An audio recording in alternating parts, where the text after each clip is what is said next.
Hello everyone. Before I dive into this, I want to make it clear that everything I'm about to say is purely my opinion. I'm not suggesting that my theory is the absolute truth. It's simply my take based on the in-game lore, excerpts from the Song of Ice and Fire books, and evidence all filtered through my own interpretation. I'm aware that I might be off the mark and that my argument could be flawed. This video will contain spoilers for the main A Song of Ice and Fire series, A World of Ice and Fire, and significant lore spoilers for Elden Ring. I apologise if my explanation gets a bit convoluted at times. This video will also contain talk of incest, essay, and related topics, so with that in mind, let's get started.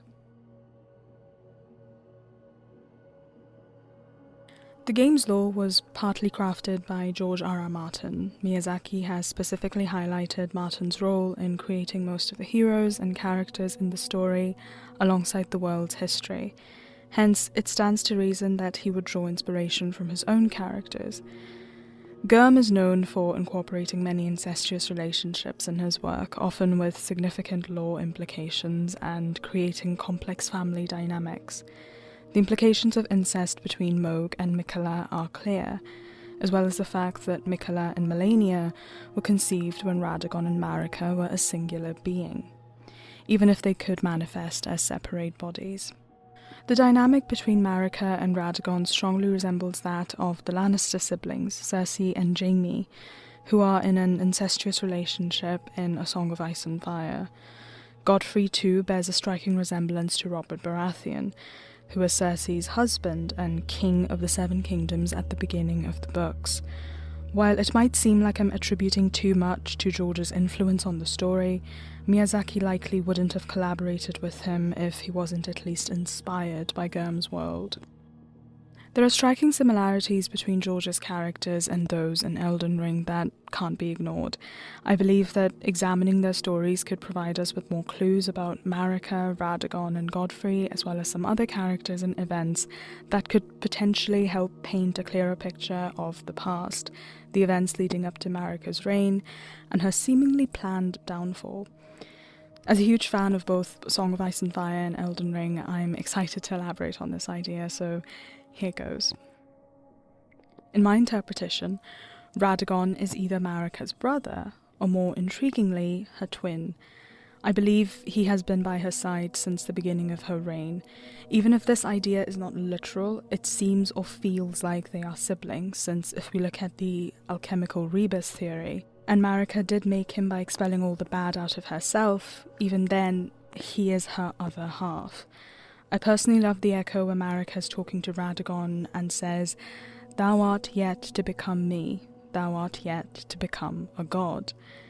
I like to think that this conversation took place soon after Radagon was called back to Marika and before he decided to properly leave Rennala. It really sounds as if Marika wished to merge with him again, bring that part of her within herself again for whatever reason. Perhaps it could be because of unforeseen consequences, since she clearly refers to him as a leal hound of the Golden Order, which sounds like a taunt or mockery, and it seems she, likely one who has been planning to overthrow the Greater Will all along, never saw Radagon's complete devotion to it coming. Hence, she wants to conjoin with him again, so that she can take control once more, but that wouldn't be so, of course, as Marika and Radagon would share different feelings and ideas, even in one body. I like the theory that despite their true relationship, they still behave like twins, as twins are often described as halves of one another, yet have distinct personalities and feelings, like in Marika and Radagon's case. It is supported by Radagon's prominent position within the Golden Order even before he became Elden Lord. He was already a legend within the Order, yet there are no details about his origins or how he rose to such a high position. It's unlikely that he was merely an upstart who climbed the ranks. Rather, he must have been someone Marika trusted implicitly, or someone she had known for a long time, like a brother or another half of herself. The fraternal relationship is further strengthened by the fact that when Radagon is killed and the Elden Beast emerges, his and Marika's body becomes a sword. resembling a double helix, the shape used to represent DNA, suggesting that Radagon and Marika shared the same DNA. Enya's statement that all demigods are one and all children of Queen Marika implies that Radagon is either an aspect of Marika or was one with her when he married and had children with Rennala. The merging ability, as I mentioned before, is still somewhat mysterious to me. I'm not entirely sure how it works or how to explain it. Perhaps they are more like Dee and his twin brother, two people that share one single soul despite having two different bodies, though I don't know how that works either, since both pairs share different personalities and have different feelings. In a similar way, they also mirror their own children, Miquella and Melania, who are twins and almost carbon copies of their own parents. Miquella looks a lot like one would imagine a child Marika, and Melania resembling her father in every way except her body being that of a woman's. It is also interesting that both are Empyreans, like their own parents. Part of me wonders if Marika was trying to fix the mistake of her and her half when creating Miquella and Melania. To fix whatever the mistake was, I suppose in one sense she succeeded, as Melania supported her brother with utter devotion. Radagon represents all the male aspects of Marika in a different body, similar to how Jaime is a male version of Cersei in A Song of Ice and Fire. Additionally, both Radagon and Jaime are renowned warriors in their own rights, while Cersei and Marika seem to share a deep cunning and the ability to manipulate. They are also known to their worlds as queens, representing the kingdom and their respective thrones. Marika shares many parallels with Cersei. While Cersei's power is more figurative, she is clearly the more dominant one in her and her brother's relationship. She also outranks her brother at court, and Marika also wields this power, dominating her relationship with Radagon, likely due to her position as queen, and also as the probable older sister, twin. She did make him, I suppose, as well as dominating nature due to her political standing. Cersei also exerts influence over her children's rule and likely orchestrated her husband's death, just like how Marika wished for her children to become lords or gods, or else they'd be sacrificed, while also having banished her first husband. These are just a few examples of their similarities. Marika and Radagon also share an inseparable bond, like Jaime and Cersei. However, in their case, it's less figurative and more literal, as they can either share one body, merge at will, or have separate bodies and can merge at will. The specifics of this ability, as I mentioned, are unclear, but it's evident that they have always been close, even before their marriage. Marika likely had favourite children, indicated by the existence and sacrifice of several children in the Wandering Mausoleums, and her dialogue in one of her echoes where she urges them to make something of themselves or else face sacrifice. Godwyn was only the first of the demigods to be killed on the night of the Black Knives, and many others died afterward. Since we never hear of them in the game, it seems they were insignificant enough to never even have been slightly mentioned in history. If it was her grief over Godwyn's death, Marika lost her mind and shattered the Elden Ring, dooming the world and the rest of her children along with it. This parallels Cersei, who becomes more paranoid after Joffrey's death, her first son, which was also caused due to a plot by an external power. It's only after his death that Cersei starts to deteriorate, both physically and mentally. While we don't know much about Marika's character beyond some echoes and second-hand information, we can gather that she was ruthless, being a god queen. She sealed destined death in her supposed half-brother Malekith and exiled her first husband Godfrey, then also possibly sacrificed her children because they didn't meet her expectations. Her and her order's unforgiving nature likely contributed to her remaining children suffering horrible fates and seeking new sources of power and love. The Omen twins, Mohg and Morgoth, exemplify this quite well. Being royal omens meant they were locked up in the sewers for a long time, but when finally freed, Mohg seeks out another outer god, the Formless Mother. who loves him in a twisted sort of way, enough for him to devote himself to her entirely, albeit for selfish reasons. On the other hand, Morgoth, despised by everything his mother stands for, seeks love and acceptance within that very order by serving it with his life. Both brothers, likely hoping to fill the void left by their mother in their own ways. It's really quite sad when you think about how they met their ends, Morgoth especially. Moving on to Jaime and Radagon. Jaime is a complex and morally ambiguous character, perhaps one of the most nuanced in the story. He really embodies the idea that inside every cynical person is a disappointed idealist. His early life, while I'm not covering too much of it in this video, is closely tied to Cersei's, and it has been established countless times in the story how Jaime is merely being used by Cersei in her long game to gain power, even if she does love him. She even mentions in the book how Jaime's becoming a bit of a thorn for her and she needs to be rid of him soon, similar to how I speculated Marika wished to merge with Radagon again so that he may not disrupt her plans against the greater will. Jaime makes very stupid decisions and choices in the books simply to protect the relationship he has with his sister, to the point of his own ruin. However, unlike Radagon, he realizes his mistakes and before too long leaves his sister to join Brienne, a knight who watched over him while he was a prisoner to the Starks. In their time together, they became trusted and respected friends.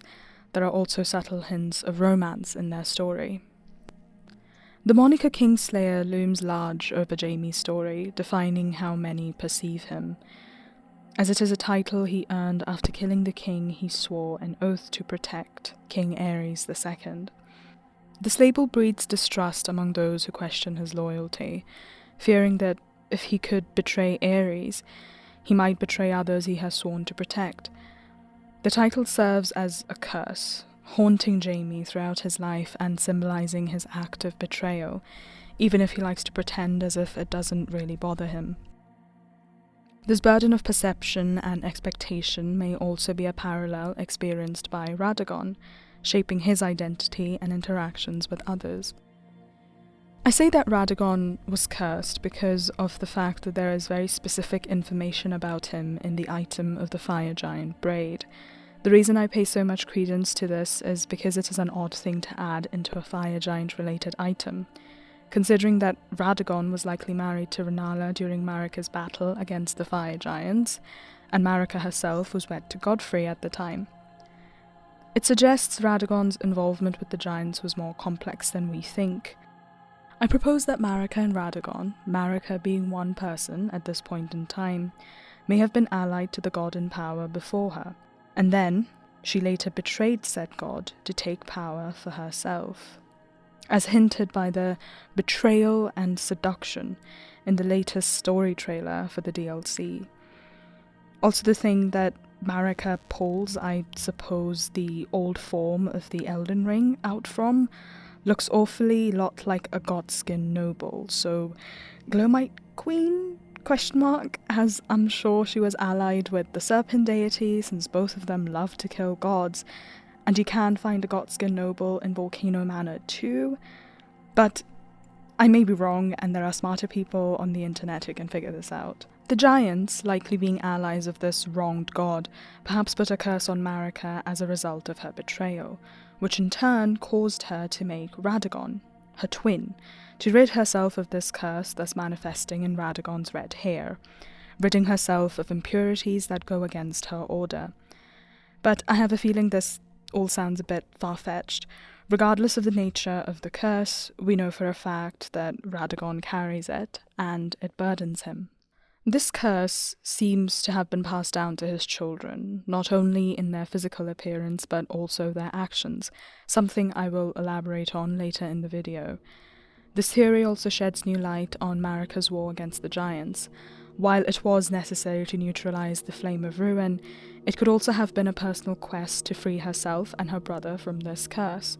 However, it's worth noting that this argument might be considered weak due to the numerous conflicts between true loyalists and their adversaries.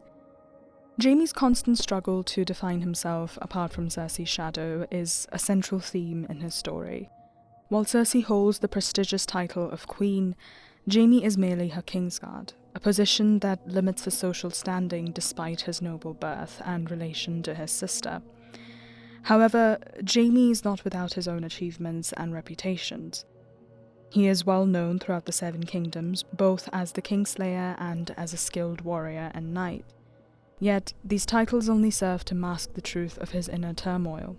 This is quite similar to Radagon, who is also known as a great champion, but seems to hide a secret due to his great disdain for his red hair.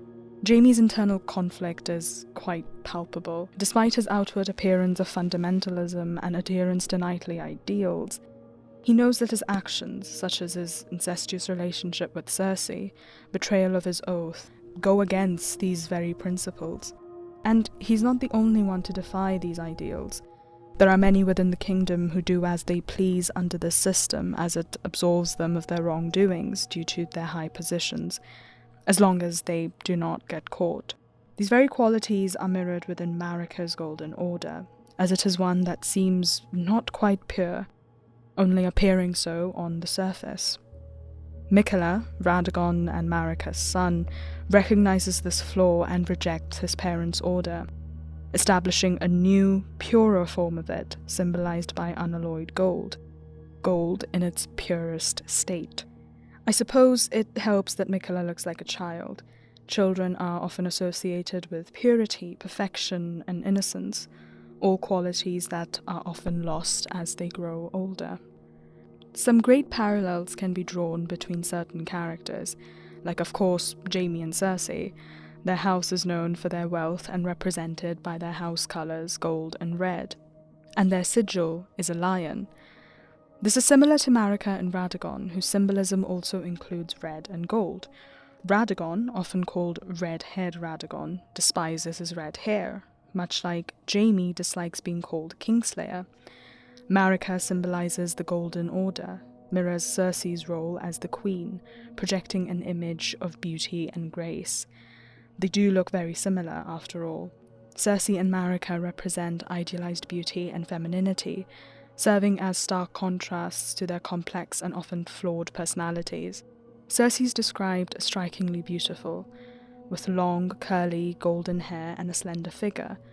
Marika is similarly depicted, often seen in a feminine light with her long golden hair and slender frame, symbolizing a kind of perfection that masks deeper imperfections within, despite having supposedly separated all faults from herself into her other half, appearing perfect and beautiful, however, harboring dark secrets. Robert Baratheon, characterized by his love for battle and revelry, shares traits with Hoarah, who was a war chieftain and only became Elden Lord when he took on the lion Sarosh upon his back to tame his bloodlust, finally becoming Godfrey, first Elden Lord.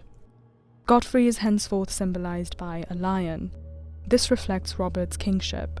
We know he never truly wanted to be king. However, on his appointment, he takes a woman symbolized by a lion, this being Cersei, as bride, and his kingdom is thus mostly controlled by his wife and her wealthy house. Many statements in the books also hint at how much Robert has changed since he became king, and he also mentions that he misses war and fighting on the battlefield, as war was one of the only things that made him truly happy. It is heavily implied that Robert's death was possibly orchestrated by Cersei through Lancel Lannister, who was her cousin and squire to Robert at the time of his death. This parallels with Marika's manipulation of Godfrey's fate, when she takes away his grace and banishes him to another land. Brienne is from House Tarth, located on Sapphire Isle, called so for its deep blue waters. Their seat, Evenfall Hall, is ruled by a lord called the Evenstar, and their sigil features a crescent moon on azure and a golden sun on rose. This imagery resonates with Rennala, queen of the full moon and of House Carrier, who is usually symbolized by a full moon. House Carrier is situated in the Liurnia of Lakes, a land surrounded by beautiful blue lakes and the glintstone sorcery that hangs in the air, making the land look even bluer than it already is. The house is associated with red and blue colours, similar to the rose and azure of House Tarth. Renala, although not unfeminine in her appearance or described as ugly, is tall with deep blue eyes, and is also regarded all over as a great fighter. All this suggests a strong connection between Brienne and Renala. Radagon's relationship with Renala mirrors Jaime's journey with Brienne in many ways. Initially enemies, both pairs harboured resentment and violence towards each other. However, as their stories unfold, they grow to love and care for one another deeply. In Elden Ring, Radagon and Renala's union is recorded as history, a tale of two enemies turned lovers. In contrast, Jaime and Brienne's relationship is still evolving in the books, but it's clear that despite their initial animosity, they have developed a profound care for one another. Brienne's influence has changed Jaime for the better, giving him hope to reclaim his honour and knightly virtues, liberating him from his sister Cersei's shadow. Radagon likely felt a deep sense of belonging in Liurnia, perhaps more so than he ever did with his other half. While I believe he remained loyal to the Order, I think he really loved Renala and liked being away from his sister, despite the entire union probably having been planned by Marika herself. Upon their marriage, Renala also gives him a sword. In a similar vein, Jaime's act of giving Brienne his own sword, which he names Oathkeeper, symbolises a passing of the torch. It signifies growth, friendship, and the belief that Brienne embodies the virtues of knighthood that Jaime once strived for. The dimming of Godfrey's eyes also comes along very conveniently, as if Marika had planned it all along. She strips him of his grace, sending him and all his warriors away to another land to fight until their eventual demise. It appears that once Godfrey had fulfilled his purpose for her, which included fathering children and waging wars, Marika disposed of him. Shortly after this, Radagon left Renala and married Marika. Whether this was truly his desire remains unclear, but there is a sadness to this tale, especially since it seemed that Radagon and Renala's marriage was thriving, and nothing seemed to be inherently wrong. Radagon's decision may have been influenced by his probable sister, an influence he could likely not resist, or perhaps it was just his loyalty to the Golden Order, and by extension, the Greater Will. My interpretation is, it appears that Radagon did fall for Renala, akin to Jaime's growing feelings for Brienne. This is suggested by his significant gift, an amber egg containing a powerful rune, and his red wolf to protect her. However, unlike Jaime, Radagon's loyalty to the Golden Order surpassed his love for his first wife. It has been heavily implied that Marika wished to defy the Greater Will. It seems likely that Radagon, like Jaime, was a pawn in her long-term strategy. Despite his love for Renala, Radagon remained a steadfast believer in the Order, serving it dutifully. Even after his sister wife shattered the Elden Ring, he tried to take control of their now shared body to repair it, unknowingly having destroyed the Order he worked so hard to protect. Radagon has always been by her side, and despite not being a god himself, he was still chosen to be Marika's Elden Lord because he was her other half, her protector, much like their own children, Miquella and Malenia.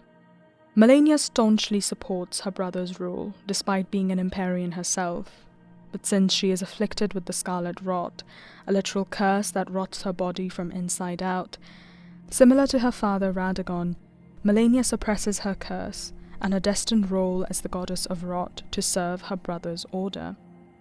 Radagon's disdain for his red hair could symbolize his efforts to suppress his curse, believed to be inflicted by the giants or the fell god. This loathing suggests his desire to distance himself from this aspect of his identity. Additionally, Miquella bears a striking resemblance to a young Marika, implying something more to his character. Perhaps that he too is following in his mother's footsteps, in character and in godhood. Meanwhile, Malenia, like her father, serves as her brother's blade, a bodyguard of sorts, providing us with the illusion that Miquella is weak and unable to fight. It would be rather saddening if we find out that Malenia, like her father, was also being used by Miquella all along, in the same fashion that Marika used her twin or other half. Now that we're here, let's talk a bit about Radagon's children. Radagon's lineage is plagued by this probable curse that seems to afflict all his children, including those he had with Renala. Miquella appears to be aware of this curse, as evidenced by his sacrifice in the DLC, where he relinquishes not only his body, but also his lineage, akin to Rani, his half-sister. This parallel is intriguing, given that Cersei and Jaime's children are also cursed by their incestuous lineage, a fate that Cersei tries to thwart, but inadvertently fulfills. Rani, Radagon's daughter, orchestrated the Night of the Black Knives, not only to eliminate Godwyn and further her own plans, but also to defy her destiny as an Empyrean, and betray the Greater Will, by extension, the order that her father serves. Rykard, Radagon's outspoken son, openly opposed the Erdtree and committed blasphemous acts against it, actively seeking out a serpent deity despite the Order's condemnation of such practices, again defying the order his father serves. Radahn, while not overtly against the Golden Order, primarily focused on protecting Caelid, particularly the town of Celia, which he deeply cherished. However, his loyalty to Celia did not prevent his own half-sister, also Radagon's daughter, from cursing him and Caelid with the Scarlet Rot, a betrayal that left him to suffer till his dying breath. Additionally, Radahn's decision to lock the stars in place to save Celia from ruin can be seen as a selfish act, betraying his sister Rani in the process. Melania, cursed from birth and influenced by the god of Rot, may have inherited this affliction due to the fact that she was born from a single being, or in an act of incest between Radagon and Marika, which would mean more or less the same thing. She too betrayed the Golden Order by siding with Miquella, and if my speculation is true, then Miquella may have been using her all along as well. Another betrayal. Last confirmed child, but certainly not the least.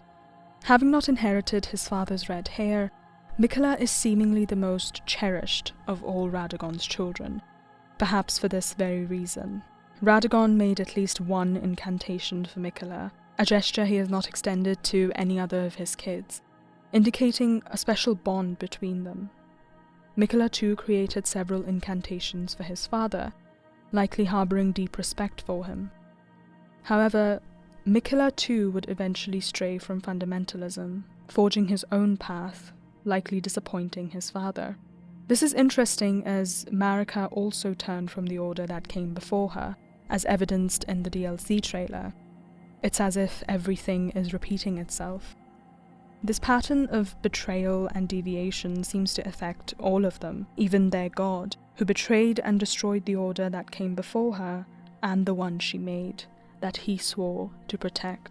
Even Mesmer, if he is indeed Radagon and Marika's son, embodies heresy against the Golden Order in every way possible. This is evident in his serpent-adorned body and his mastery of flame, to name a couple. These are all things despised by the Order. Melina, if she is indeed Radagon and Marika's child, which it has been theorized that she is, too committed blasphemy against the Erdtree by aiding us, a tarnished, and committing a cardinal sin, and it has been highly speculated that she is an aspect of or twin to Mesmer, as evidenced by their matching one closed eye, and for her being burnt and bodiless when we meet her. It appears that Radagon's, and by extension Marika's curse, has tainted their entire family, shaping their lives and actions, ultimately leading to their tragic fates. In a parallel to Cersei's prophecy in A Song of Ice and Fire, Marika too faced a twist of fate regarding her children, even those apart from Radagon. The prophecy, as told to Cersei, states, "Until there comes another, younger and more beautiful, to cast you down and take all that you hold dear. Gold shall be their crowns, and gold their shrouds. And when your tears have drowned you, the Valonqar shall wrap his hands about your pale white throat and choke the life from you." Despite having several offspring, Marika only had 3 from the so-called Golden lineage, excluding Godric, who was merely a descendant, just like Cersei, who also only has 3 children, at least so far. However, all her golden children were cursed in some manner. Morgott and Mohg were born omens, and Godwyn, although perfect during her reign, upon his death was known as the Prince of Death, killed only in soul, his body cursed with deathblight that spread across the lands. The younger, more beautiful usurper in question could refer to Marika's son, Mikola, who could be considered more radiant or beautiful than Marika due to his childlike appearance, and based on all we know so far, possesses some sort of ability to make people love and serve him. Alternatively, it could also point to Rani, an Empyrean and a potential contender for God Queen. We can actually establish her order at the end of the game. One thing I found interesting was her name also means queen in Hindi and Sanskrit. Marika too was eventually betrayed by Avalanka, which stands for younger brother, as when she broke the Elden Ring, Radagon fought her in their shared body and attempted to repair it. In the books, it is heavily implied that this brother would be Jaime, who will likely return to kill Cersei, thus earning him the title of Queenslayer. However, again, this is just speculation. It is important to not over-apply this prophecy to Marika or the Elden Ring universe, as their downfall could be attributed to a multitude of factors, including their own choices, circumstances, all that I mentioned above, though I would not be surprised if the curse placed upon them was similar to this. At the end of the day, Jaime's ongoing story serves as a reminder of what might have been in store for Radagon if he had managed to separate himself from his sister's influence. However, Radagon's situation appears more complex than Jaime's. While Jaime's path seems to lead him back to confront and potentially kill his sister, indicating a resolution and closure to his story, Radagon's fate was more tragic and entwined with Marika's plans, seeing as how he likely had no choice in following his sister's will. Even if he was his own person, I'd assume she held some level of compulsion over him. Marika's defiance of the greater will is a significant aspect that I didn't very deeply explore here, but it is a critical element in understanding Radagon's role in her schemes. Radagon, despite his efforts to repair the Elden Ring after Marika shattered it, is portrayed as an unwilling participant in her grand design. This lack of agency, coupled with the complexities of his relationship with Marika, adds layers to his character's tragedy. It is essential to note that while both Radagon and Jaime made choices contributing to their eventual paths, Radagon's circumstances, particularly his relationship with his controlling other half, may have limited his ability to choose freely. And yes, I know I make Marika seem like this horrible bad guy, but I have good reason to do so, especially since so much about her is shrouded in mystery. And it makes things doubly more suspicious since the evidence seemed to suggest she either lied to Radagon or hid the truth from him entirely, using him, like Godfrey and Malekith and probably many others, to further her plans, a strategy that Cersei puts to use quite often as well. So while Jaime's story seems to be heading towards a resolution that may bring him closure and a sense of agency over his choices, Radagon's narrative is more or less over. His fate may have been tragic, if I'm right about anything that I have presented in this video, and Radagon may just be as tragic as Rennala in this story. I absolutely adore the morally grey area George leaves when writing his characters. You never know if you want to love them, or hate them, or both. But it's that very conflict that makes them seem all the more real and complex, thus investing us even further. I did make some changes to the script since while I was writing it, the story trailer for the DLC dropped, and I was losing my mind because I couldn't understand anything, and it only convoluted the story even further in my head. However, it seems that I was right in one aspect. There was some sort of betrayal performed by Marika, and it shaped her reign or loomed over it somehow. But whatever it may be, I wager we'll find out soon enough. This video took me about 2 months to make, simply because I was scared to put it out and laced around about the script so much, but now that I've finally put it out there, I can finish my current playthrough in peace as I wait alongside the rest of you for the DLC. Anyways, thank you so much for watching, and please feel free to leave comments on what you think, whether or not I made any sense in this video, or if you agree, disagree, your thoughts, so on and so forth. I'll see you soon, and good hunting.